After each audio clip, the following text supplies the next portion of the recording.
So, and that is part of what I will talk about today. Well, I'm really delighted with so many people interested, of course, and yeah, I'm frightened to disappoint you, so I do my best.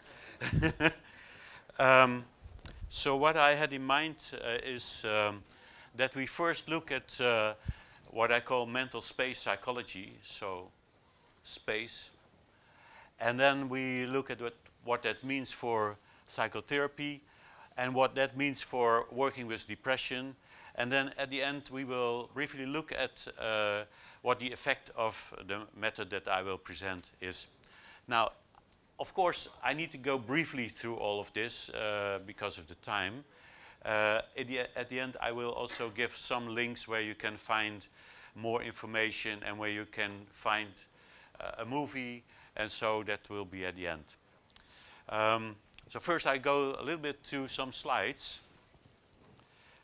And the first one is that space already has a long history in psychology and philosophy. William James and Immanuel Kant both devoted much attention to space, and then in relation to perception. Then you could say that there are developments in the 20th century where some people discovered that space is a necessary component of cognition, especially Barbara Tversky. She was the wife of Tversky and Tversky I get to that. I'm already old. But she wrote many articles about the role of space in architecture, in perception, in gesture, in how people organize places like this, for instance, so a building like this. And then also what was a book that influenced me in the 1970s was Edward T. Hall, who wrote about spatial behavior. And so he was an anthropologist, and he experimented how people, for instance, organize themselves in a library. So he just looked into a library and made photographs every 10 minutes and then saw how the library filled up with students, or how pigeons were sitting on a telephone line or something like this. Then the conclusion of all that to me in a certain moment meant that in fact the psyche is spatial, three-dimensional from the beginning, and that there is some tendency in psychology to look at language a lot because, well, language is the thing that we communicate in when we write articles and books, and when we talk with our clients we use language. So in fact I learned as a therapist and as a psychologist, language is very important, and yes it is, but way before language played a part in the life of a child, space already did, because the child itself is a three-dimensional being. It has a three-dimensional brain, three-dimensional nervous system, and then the womb is also a three-dimensional space. And you could say boldly that neural tissue automatically starts to create a model of its environment. And when that environment is three-dimensional, the neural model will be three-dimensional from the beginning on. But this is so obvious that most people tend to overlook this. So this is the most interesting part for me, that the tendency to overlook the role of space is strong, and that makes it interesting, exciting. So some biological psychologists and neuroscientists, they discovered that in fact the brain is a navigational device. So every animal that moves around in the world needs a way to navigate, to get to his food, to his partners, and the brain primarily has this function, and the rest, so all the things that we extra do with our brains then navigate our way, is all built on the base of these navigational capabilities. Now, some interesting examples from nature are that there is a type of polyp that swims around, and then when it swims around, it still has a brain, but then when it finds some place to sit and spend the rest of its life, it consumes its own brain. It doesn't need the brain anymore because it's not navigating anymore. Now, in fact, we have not, our brain is not one navigation device, it is in fact two. You could say that both hemispheres have their own way of representing the environment, and this is what I found in a taxi somewhere. You could say the brain has the left hemisphere, which is more a parking aid, which is focused on just around the car, where you can see where you are threatened to bump in other cars and where you are still on the pavement or on the side. But the navigation, that is more an overview, that's more the right hemisphere that has a more general idea of the city. You could say that's a very good, to me, a very good metaphor for the difference between left and right. But it's not only a navigation device, it's also a HoloLens. And the HoloLens is not so familiar for most people, but that is what you can see here is spectacles that is able to project a three-dimensional image of something, and then at the same time you can look through it. And here I made up this because he could see some image of his hand and he could project that on his real hand. But for instance, the application he was working on was for surgeons who has to operate on breast cancer, and they have, of course, this difficulty that they have scans, and these scans are three-dimensional, so they show where they need to operate on. But then still, you want only to cut in this area where there is something and not anywhere else. And well, you know, breasts are not always in the same shape and they move around, and so this is a difficult issue. And in fact, the HoloLens does what the brain already does from itself. So surgeons before, so they looked at the scans, made in their mind a three-dimensional image of the breast and where they have to work on. And then when they are operating, they in their mind see this image and know where to go. Well, and the HoloLens could do that extra, make it extra clear to the surgeon. So this is, let's say, a double HoloLens, because we have already this HoloLens. And you could say that the mind simulates spatial experience in the mental space around us. And it does it in the form of subliminal holographic projections. So I let it in. And so that means that the mind projects its idea of reality unconsciously around you, and you perceive reality. So you could say it's like this. So what you know, so what's in your mind is a three-dimensional projection, and behind that, or before that, but beside that, is what you perceive. So, and this is, of course, from a high-tech perspective, a brilliant idea of the good Lord, because that's how we can move around, use our knowledge, and still perceive what's there, and then adjust our observations and adjust what we know. Now, to me, this was a surprise. I already knew the work of George Lakoff, but then I found that he had in 1978, he had formulated this theory that I didn't hear about, so it was not so well known, but it is exactly what we need to know as therapists. Because what he says, experience is three-dimensional.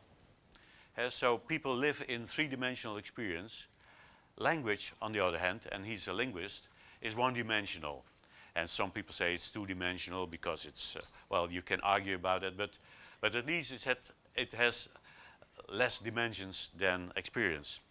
And that means that when you think of doing therapy, you sit beside your client and you may ask your client, okay, or what's your issue? And the client starts to access his three-dimensional experience of his issue and then start to transcode that in language to make you to understand it. And then you have to recreate that in your mind as a three-dimensional image again, because otherwise it doesn't make sense. And then from what you experience, you need to transcode it again in one dimension. And so you can say there's grammar. And when you look at grammar, grammar is suited for making this translations. So, and when you look at the words, but in France and in German it's all the same, there's many words that help us to exactly describe spatial relations between things in our experience. And that's what we use, and that's what we need, and that's what we use when we, well, when we, let's say, do therapy by telephone. We need that all the time, because otherwise it doesn't make sense. Now, from looking at these things, I've been working on that at least 20 years. I came to an extreme stance that I call mental space psychology.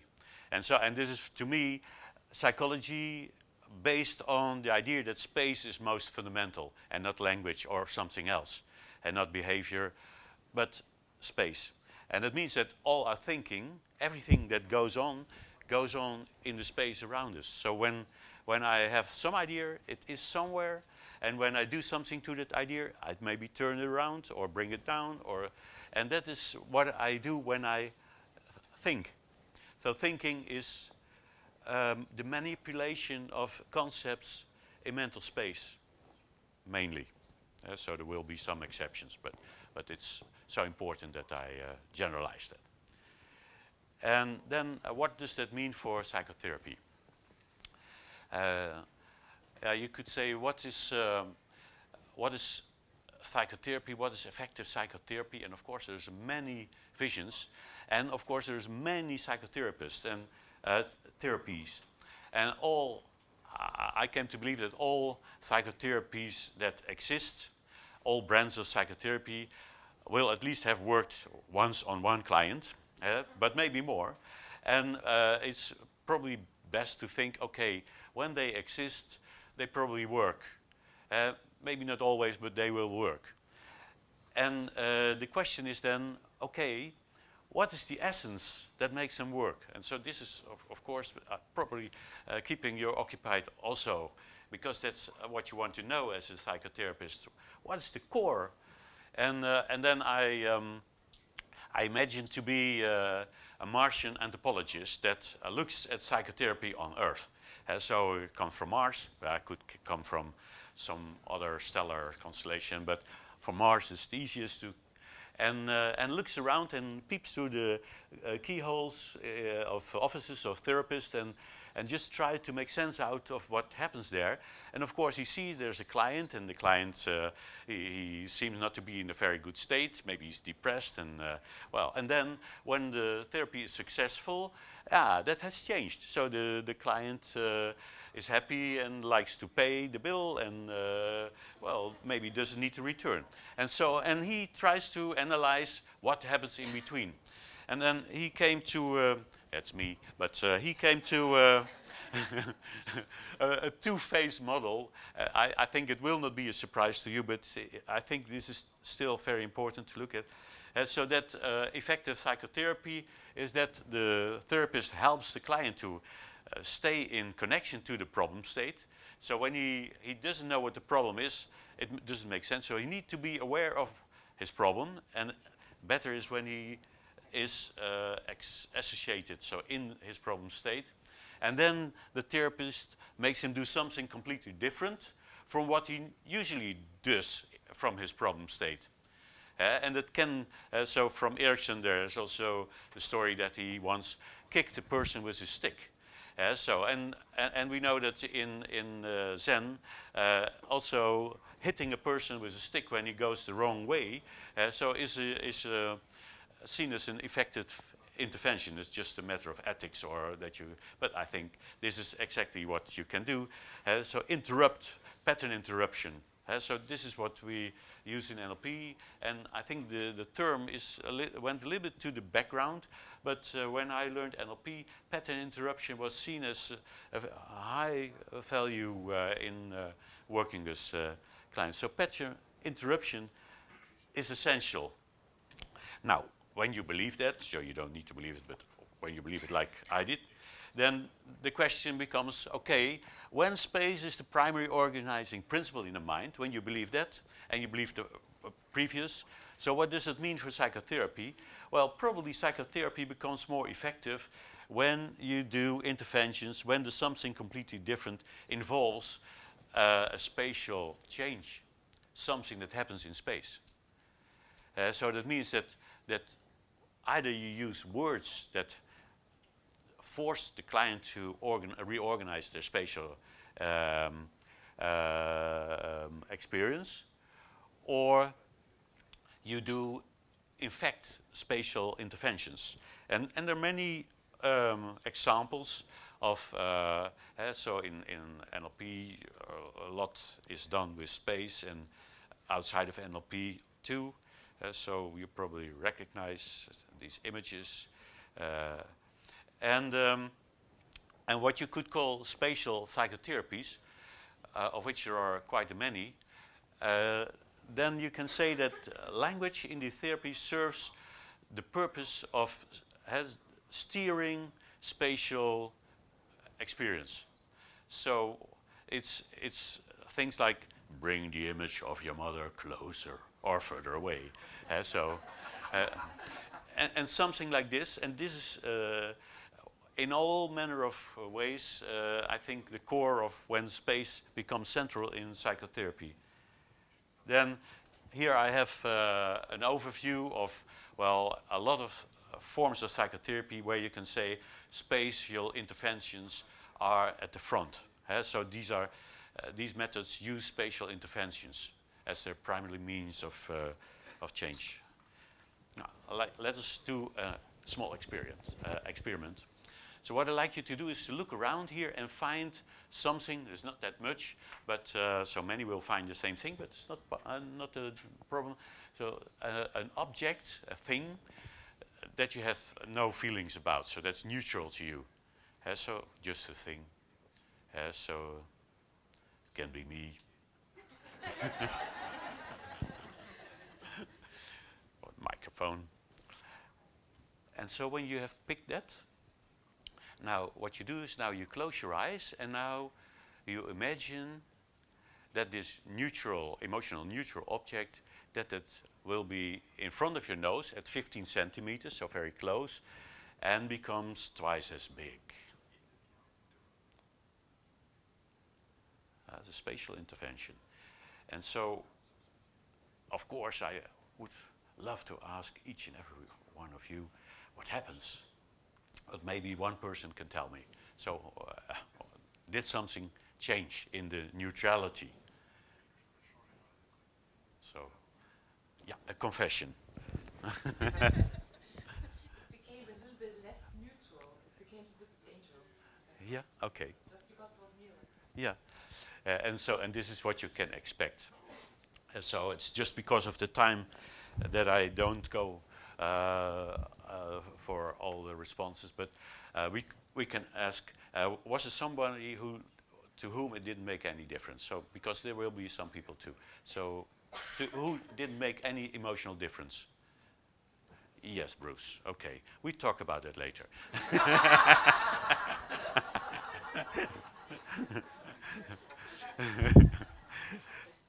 Okay. Now, in general, and these are, let's say, laws of mental space, and there are many more, but that most people easily understand. Is that when some object, some concept in space comes closer and becomes bigger, it has more emotional impact, tends to have that. And also when it comes from the side to the center, the same. And also when it is higher up, it may have more impact than something lower up. And this is, in a way, gives a little bit of a view of how we think. Because when you, for instance, are thinking about what happens to me all the time, about buying a new camera, and you become obsessed about that idea, so then you can be pretty sure that this image of this camera is somewhere here. And then it can be a costly thing, of course. So when you want to save money, you need to do and then it comes back and but that's and then when somebody else asks you what are you doing, yeah, I'm thinking about buying a new camera or not. But what I do in my mind is so I try to bring it to the appropriate location in my mental space, so that I'm not let's say, forced to buy it. Yeah. Now we go to depression. Now I assume that you're all here for depression, now I know depression, so as we encounter that in our work and is a big issue, and so. And this is also one of the problems, because we learn as therapists that depression is a big issue. And then also in psychiatry, the DSM is looking at the symptoms only. So it's when you become diagnosed as depressed, the doctor looks, oh, you have this, you have this, you have this. Okay, you are in this amount of depressed. And then we don't know nothing about why or how, but it's just the diagnosis is based on the symptoms. This, of course, didn't bring the science of understanding depression much forward. Now, I'm certain that a lot of you, as hypnotherapists, have worked with depressed clients and know from your own experience that it can go away in an instant. So it happens. This is against the idea that lives in society, and especially in psychiatry, where depression is often seen like a sort of infectious disease that you, well, start slowly, then it becomes more severe, and then you get drugs for some time, and then it slowly fades away. So that's another model of how depression functions. But in my own life, I had 3 times the experience. I'm happy about it now, that I was depressed, and that I noticed that it went away in an instant. So, and for instance, one of the things was that, and that was already a long time ago, that I was, I felt really, all the things that you feel, heavy, didn't sleep well, and I woke up with a depressed feeling, etc., and I knew something's wrong. But it wasn't so severe that I couldn't work. And this is also one of the problems with many people who are depressed, that they can still function. You cannot see it from the outside, so they can look really vital and healthy, but still be depressed. So I had that I then went to sleep with the question, what's wrong with me? So I self-suggestion. And then I woke up with a voice. And it said, don't try to do everything the best. That was a voice. And so of course, I could be diagnosed for schizophrenia by having such a voice. But this voice made a lot of sense to me, and I changed my life, and the depression was gone. And so I had several more of these types of experiences that I knew firsthand that something can change instantly. Now, I didn't know how exactly until I had the opportunity with my last depression, when I was already involved in mental space, to look at the spatial phenomena that I could notice. Now, when I work with clients with depression, and I think of mental space, there are 4 areas to look at. So, and I will go briefly through them, so some will be quite obvious to you. And the first thing is to check the person's future timeline, because most people who are depressed have difficulty with planning, with future, and they may say, my future is so dark as hell, or hell is light, dark is whatever. Yeah, hell, dark, okay, good. So you can think of a person having in his future some issue that makes him afraid. Has to go through an operation, or no, I will die, or whatever. So that can cause depression. Then there are people who have, and often that goes together with multiple personality, with dissociative symptoms. Their timeline is scattered, so there's not one line. It's all over the place. And you can become rather depressed also when you don't know when is when. So that's what is when.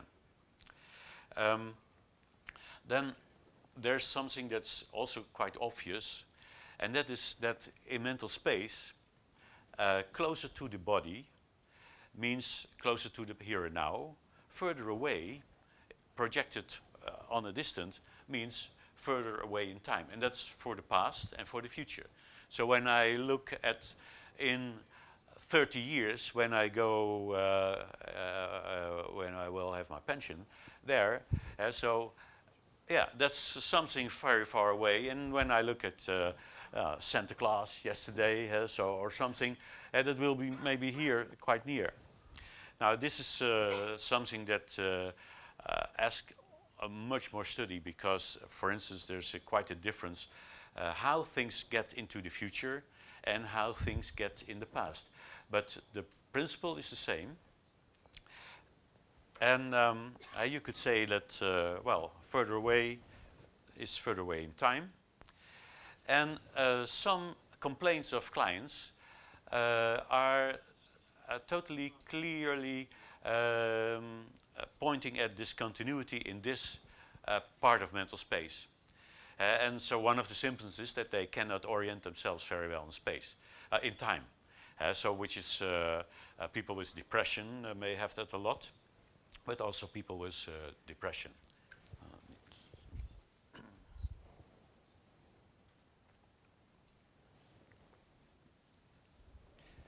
So we can do a small experiment. So think of, I hope you cannot find one, but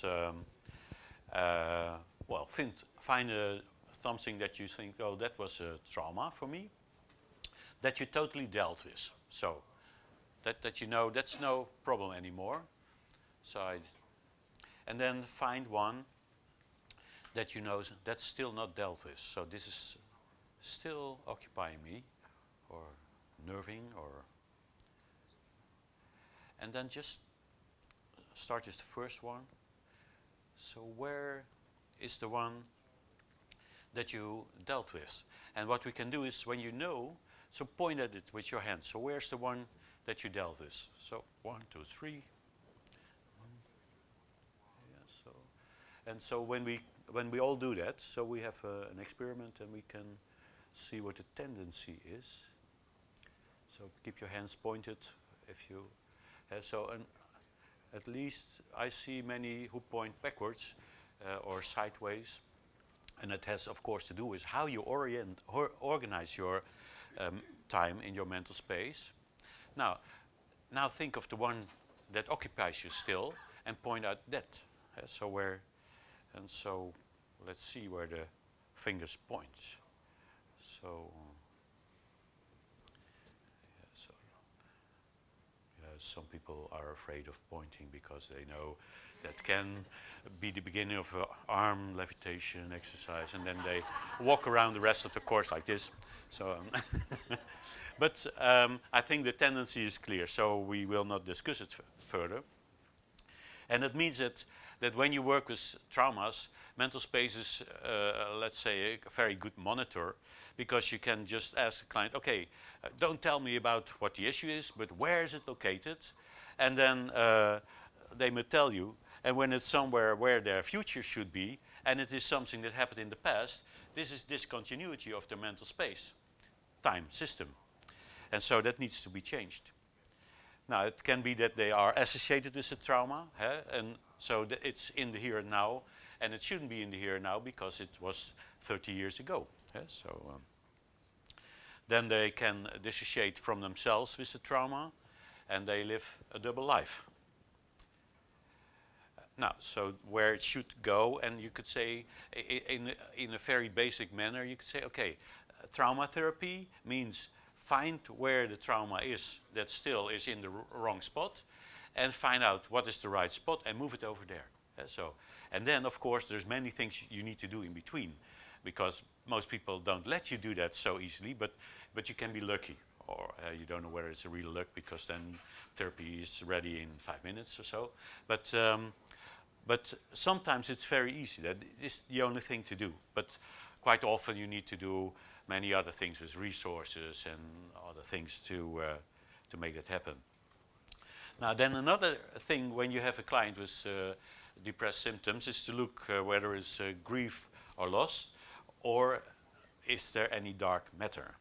Now grief and loss, and when a person is grieving, then the thing I work most on, the social panorama, is very helpful, because they will have personifications in their mental space of dead people where only living people should be. So they are on the wrong location. They're dead, but they occupy a live person's location, you could say.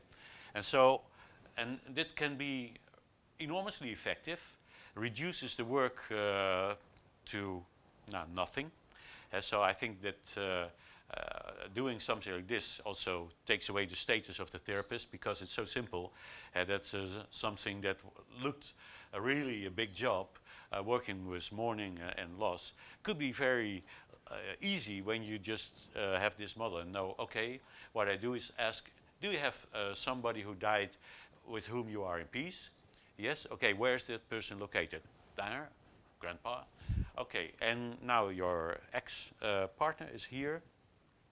Now, see what's necessary to move your ex-partner in the same direction. Would that be a good idea? And then see what's, maybe there's loyalties, promises, other things that's in the way, but then you deal with these, and then they may move this personification to its final destiny. So, now let's look on my watch. Yeah, so we must do a little bit more because we were late. So that's and it was not my fault. It was your fault. You were with too many. Yeah. I can. So I don't know whether we have.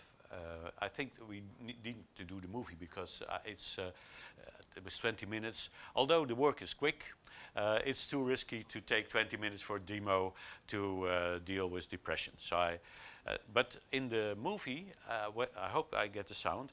It takes 60 minutes, so it could be done. Let's see. So I need to go. And so we need to check whether we have sound here. That's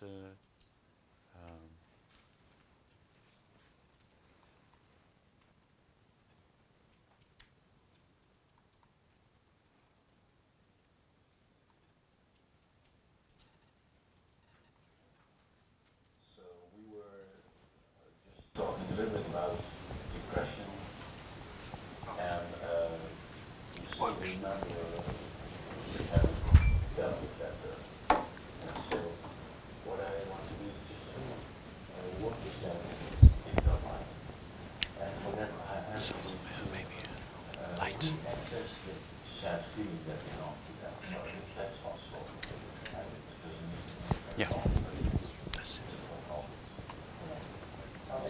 You got it. Okay, then stay with that for a moment, and then point out to me where you sense zones of darkness. It's in here, Yeah. pretty deep, near my spine. Yeah. There's a big ball of fuzz down here. Yeah. And that's the feeling. Yeah. And so, and when you look around in the area around you, are there maybe areas that have some darkness in them, or clouds? It's pretty much everything above R11 is black. So you want to go to where It starts a little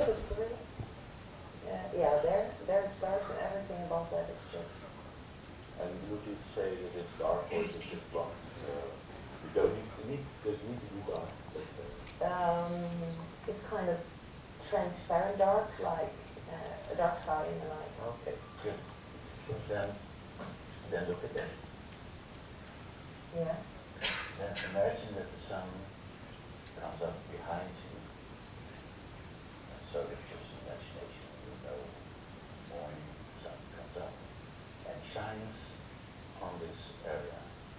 And at the same time, you try to move it in front of your eyes. So you move it downward, and maybe you can back it out. See what happens when you intend to move it in front of, in the center of attention.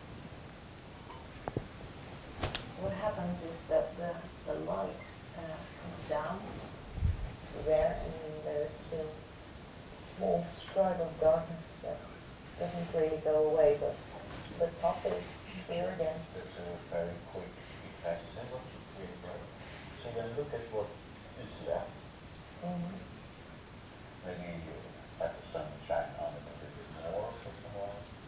And then I have a question. So open yourself for what was it, probably, that you stopped believing in, or that you stopped doing, or were frustrated about, so that you gave up about in your life, that's behind this area of darkness. And so when there's nothing, it's also fine. There's something of belief that I can learn things. There's something of belief that I'm a valuable person. That there's developments. It should be there, but it isn't. And so this has to do with believing that there's no development. It's not for me. It's not for you. Good. Well, not so good. But good and taking time. And so this started at a certain point in your life. Yeah. So maybe you remember when, but you don't need to be precise. It's not about this memory. It's just about the question, what is it that you are not able to do there that you should be able to do? So what is the, let's say, the failing capacity that made you conclude that it's not for you? Or I will put it in a way. Would it be possible for somebody in the world to deal with what you have to deal with there? I'm not even sure. I think that in the same position, pretty much anyone would have concluded the same. Maybe of course there's other people who find ways to deal with it better or something like that. But Yeah, so let's think of that. So yeah. imagine that there would be a person, so maybe some life genius or so, maybe have an idea about maybe a virtual person or whatever, but a person who could deal with this and could create another idea, another belief about what's in it for them or what's possible for them. And so we could say a person that could cope with the situation that you came to with this conclusion.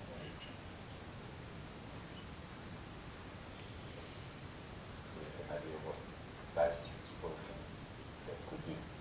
So it could be one that Yeah. could be able to do that. It would be a virtual person, not a real life person. Not a real life person, but I can sketch. Yeah, you're artistic and you can so create your image of that person. So let's say the how would you call it? Virtual world. Yeah, it's probably some kind of monk. Some monk. Okay, maybe it's not.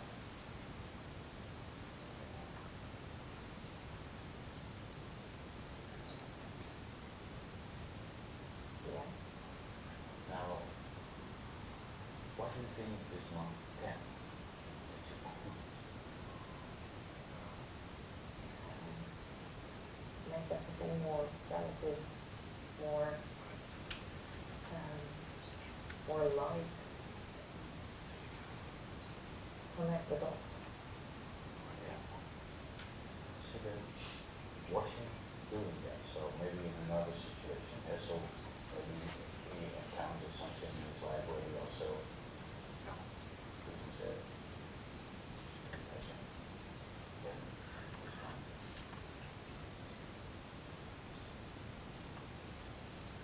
It's really weird to see him in German class, but yeah. In German class? German class, yeah, well, it can happen.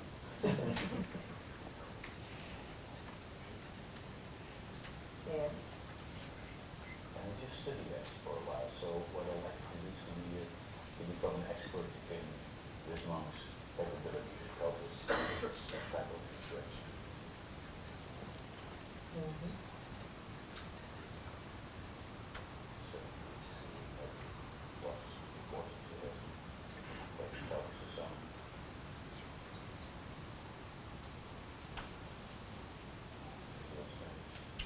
Yes, and maybe these techniques that he uses.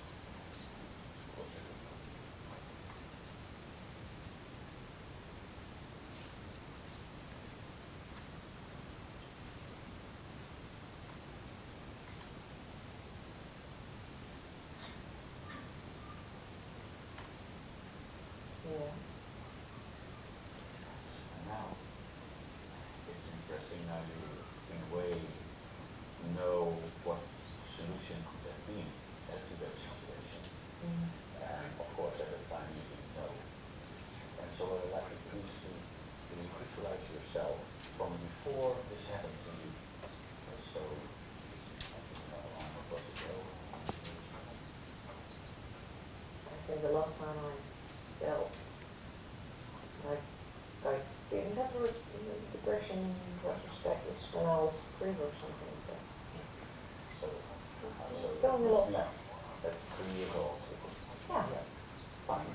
So then imagine to be in contact to your 3-year-old self. Maybe you put her on your knee, and then it's just a matter of teaching her this skill. So you can show the example of the moment.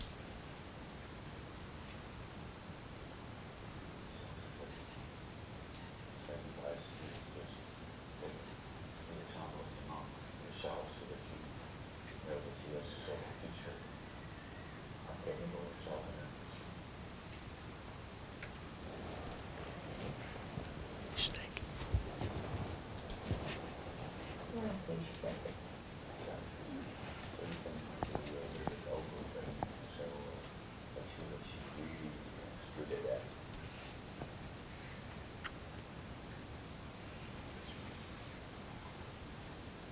So you can look at the monk once more to see if there's anything that should be added to make sure that she's on just the right coping skills.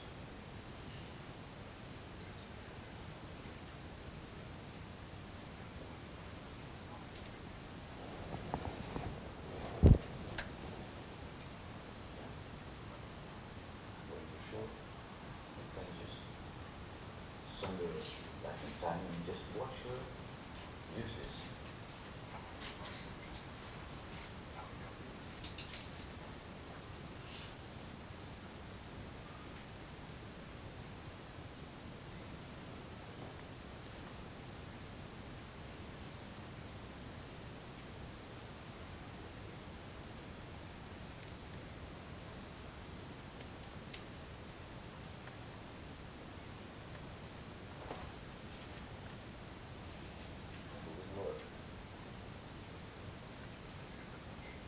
To a certain extent, yes. Yeah. A lot, of course, the situations aren't fun, still incredibly difficult, complex. It's too big for one person, but yeah, she gets back on her feet really quickly now.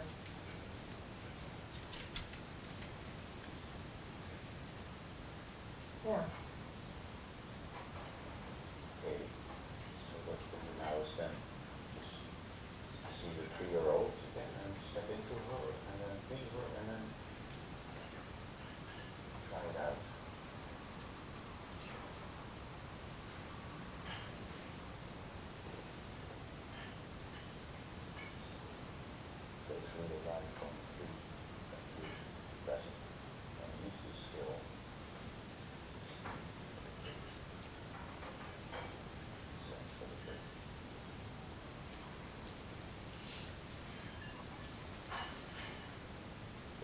totally different choices.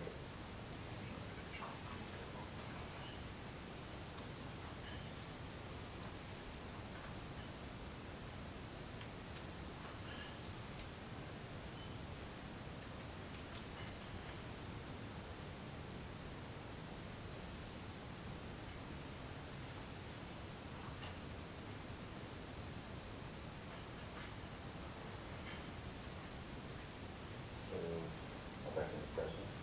Well, I will not say that this is the definitive feeling for a depression, but it could be. So it could have been done in this way. And so, since you live quite a, let's say, dynamic life, and you told me, so it's either being depressed is not so much in your way at the moment, but even though, suppose that it would have bothered you some more, and still, there would be a big issue what to do when you get home and when your depression is gone. So how would you tell it to your friends and partners and parents?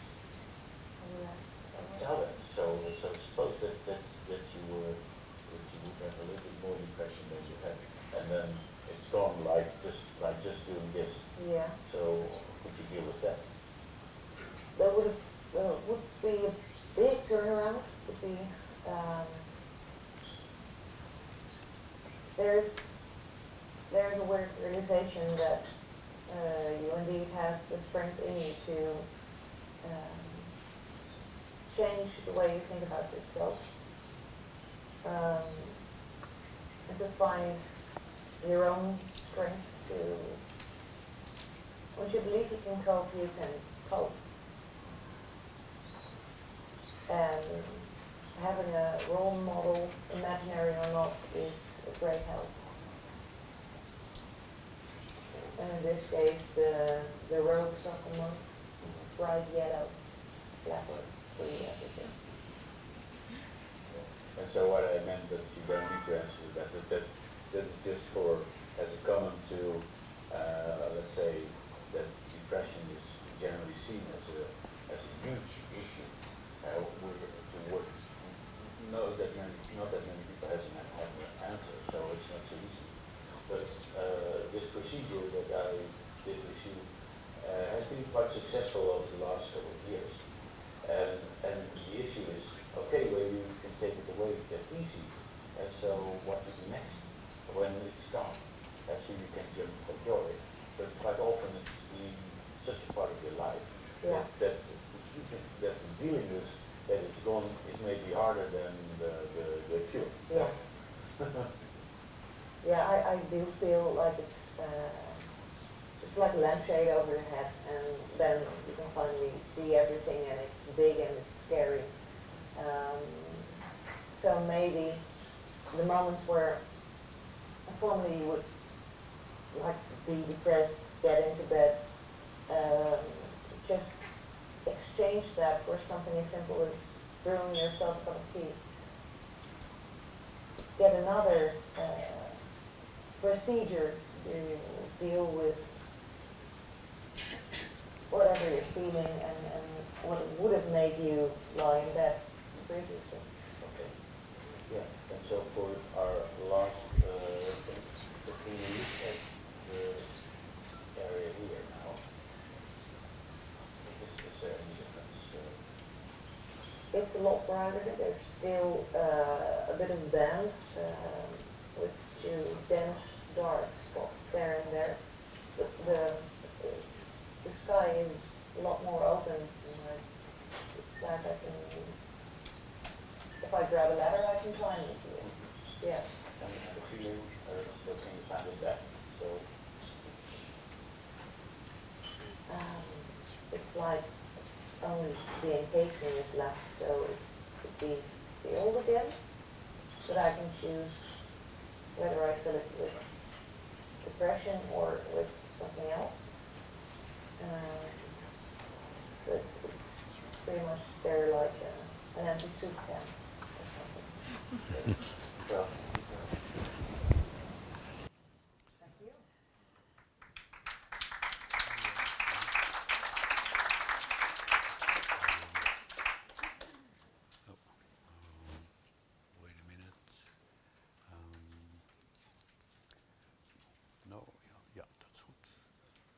so.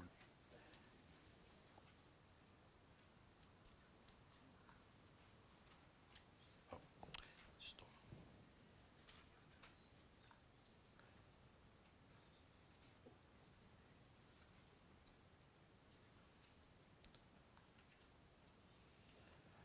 Yeah. Now, oh, yeah. So this method has two parts, and one part is special in a way, and that is looking at the darkness in mental space. This was, I think, this is in fact technically to me the most interesting part, because most people know that depressed people complain a lot about dark. This is the word that belongs. But to really start to look at, okay, dark where and how big, and that made to me a lot of difference. And then I concluded that when a client has a dark area in the mental space somewhere, that this is probably a neurological phenomenon from repressing something. So that by repressing some idea, now often something that you gave up about, or that you cannot believe anymore, that you start to think out of your mind. Maybe you try to move it away, but another thing is to stop it slowly. That leaves this darkness. And in a way, the issue becomes hidden behind this darkness. And so the procedure to try to get to that, to get access to the repressed issue, because of course the repressed issue is something that the client don't know because they repressed it. So getting to it, and of course in psychotherapy and in psychoanalysis, this is a huge theme, and the techniques to get to repressed material has always been a focus for many therapists. But in the case of this darkness, what works well is having it lighten up and making it smaller, bring it to the center of attention, so here where people have more control and where they can do more with something. And then when it's changed a little bit or changed radical, ask, okay, and what is behind this black thing? And then the next thing is, so for people who like to record the procedure, it's now time to take your camera.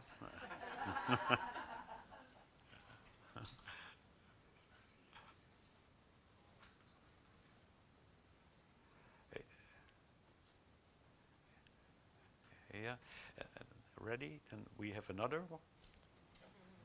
The other one is this one.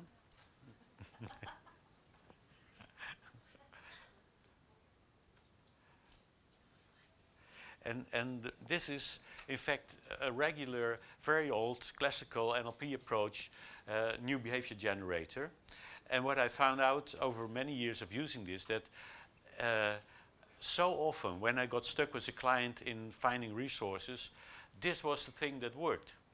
And especially when I didn't reduce, let's say, the models that I used to, and Bruce already also talked about that in the self-change, so I think you will support most of it. We will discuss that later. But that when you reduce the models that are sought for to, let's say, real people or normal human capacities, then you don't make use of the whole range of this technique.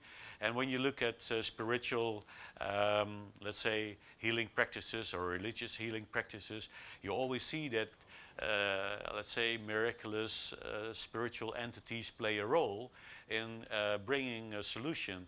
And this is something that you saw happening here also, that the monk probably had supernatural or special capabilities. She very clearly expressed it. So yeah, I don't think there's anybody who can deal with that. Then I helped her to extend this search range for looking for models, and then she could find this monk, and then she could. And so this is something that to me belongs to this, to the effect. Now, so that is, it can be angels, it can be anything, and then of course the combination of bringing then this resource with a changed personal history type of work back into the childhood is also to most people quite classical. But this is the method that I use, and Christine will tell something about research. Oh, you have still 10 minutes, so there's the 10-minute sign. So yeah, you can. So you can sit here. Yeah. So it was very interesting, I think, what Lucas had to tell you. I will promise you I will not keep you very long from lunch. But as you know, Lucas has written his PhD, and one of his models of methods he had was depression in awareness space. And at the same time he was writing his PhD, I was finalizing my study as well for Bachelor of Applied Psychology, and I needed to do something, and I needed a research project. So we had a little chat together, and he said, why don't you try to do the depression in awareness space method with real clients, so we can see what comes out of it. So that, I thought it was a very good idea, so I did that, and I had, in total I had 10 clients to work with, of which 5 were real clients and 5 were the control group. And I used the method very strictly, as written as where you all took the pictures of just now, to do the protocol as good as I could do at that moment. And it was very interesting what happened there, because I did not know those people. They were all suffering from mild to moderate depressions, not very severe ones, because I thought that would not be very ethical to do. But mild and moderate depressions were okay to work with for me. And it was very interesting what came out of that. At first, when I had just directly after the session, just as with Anna now, all people had a certain relief for their depression, the depressed feelings, and some more than the others, but if you have a scale between 1 to 10, it varied. The variation was between about 2 to 6 points less. So that was, for me, very surprising, and well, I was very anxious to see what would happen after 4 weeks. So that was something we built in, and we'll just wait and see if it really stays. And to my great surprise, with 4 of the 5 people, the clients, the real clients, there was still a big difference. One even lessened her depression more than it was before, and the other were so about the same. Just with one client, there was no difference anymore. So he obviously, that was a male person, he obviously needed more to relieve his depressed feeling. So later on I worked with that, of course, with his client. In the control group, because you always need a control group in such studies, there wasn't any difference at all. So for me, it was just a pilot, of course. It was a very small group. And we now feel very excited about these first promising results. And I was only the only therapist who did this method now. So now we are going to extend this pilot study in October, and with a major group with I think about 40 therapists who we just selected who were interested to work with us, and they are all going to test 2 real clients and 2 for a control group, and we are very anxious to see what is going to come out of that, just to test if this could be a solution for the depression in which is a big problem in the world nowadays. So that's the kickoff then in October. And if anyone is interested in this project, you can just leave a business card or send us an email if you like, so we can send you the protocol, the research protocol, which is Lucas has already finished that. We'll have some leaflets here also about mental space psychology. We have a society called Society of Mental Space Psychology, which is a non-profit organization. We just very interested to see if we can unite our academic work, our science with the clinical practice. So that's our major aim, to see what comes out of that. So if you'd like to support us, well, we'd be very welcome, of course. More information you can find about the Society of Mental Space is in this leaflet. I hope I have enough of them, because I didn't think we had such a great, oh, thank you, 5 minutes is what she said to me. There will be such a large group of you, but of course you can always find us on the internet and see if you can find more information about that. So if you have any questions for Lucas or for me, for my about my project, we are very welcome. We are very happy to answer your questions about also the clinical work, but also about the method that Lucas just explained to you. So that was what I would like to say. Thank you very much, and I'll give the mic to Lucas again.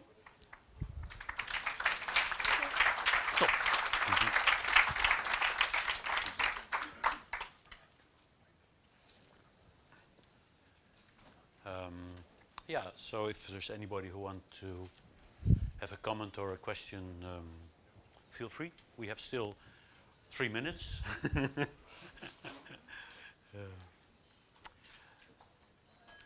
Yes. Just a small question, practical question.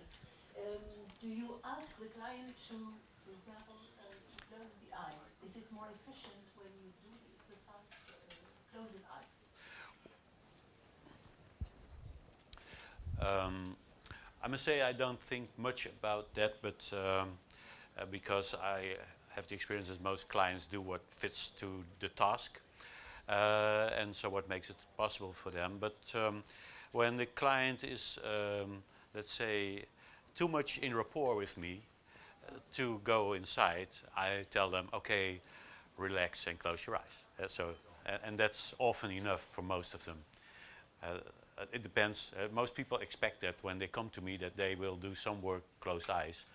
So I think when a person goes to a hypnotherapist or an NLPer, and they know a little bit about it, they will expect it. But yeah, some do the same thing.